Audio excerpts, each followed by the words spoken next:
Who is responsible for the refugees fleeing from Afghanistan?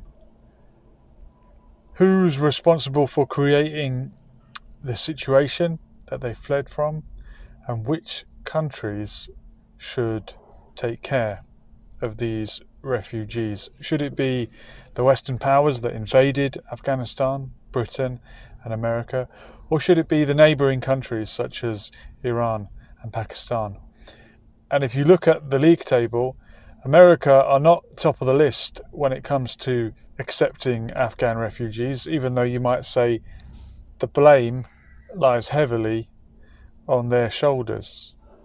And what is the responsibility of the countries that accept these refugees?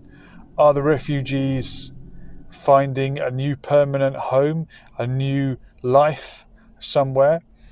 Or are they seeking refuge until things are okay back at home and they can return to where they came from? For a long time, the biggest refugee crisis that the world had ever seen was the Palestinian Nakba, when 800,000 Palestinians fled from their homes, and they didn't run to America and Europe and Britain. They weren't fleeing to the West.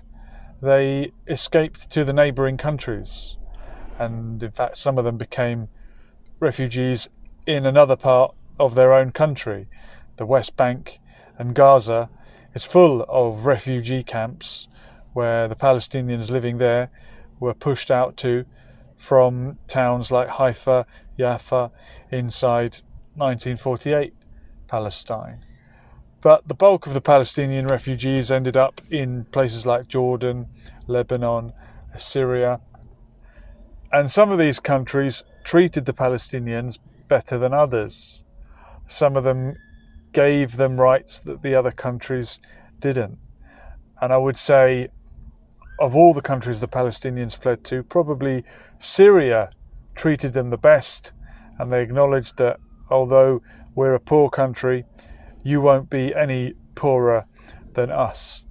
But what all the Arab countries seem to have in common when they accepted these Palestinian refugees was they kept alive the idea, the concept of returning, that this would be a temporary measure and one day these Palestinians would go back and return to their homes in Palestine.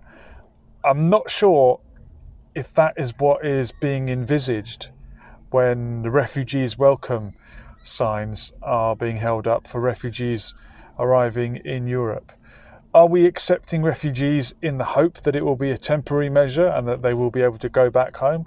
Or are we saying, come and live in Europe, come and become European, come and be British, come and accept British citizenship? But what comes with that? If you come to Britain to be British, then surely you have to share some kind of British values. But then what are British values? Aren't British values fairly sort of universal values and virtues that just about every country in the world has? And it shouldn't be a problem if you're from another country, if you can come and assimilate over here, presuming that you speak the language. But most people do speak the language now, don't they? And I think that's why Britain and America are top of the list for refugees seeking a new life somewhere, is because they go to a country where they speak the language, and for better or worse, English is now the lingua franca. It's the most widely understood language in the world. So we can welcome refugees, but I think it's important to understand whether we are welcoming them as refugees for a certain period of time, or are we welcoming them forever?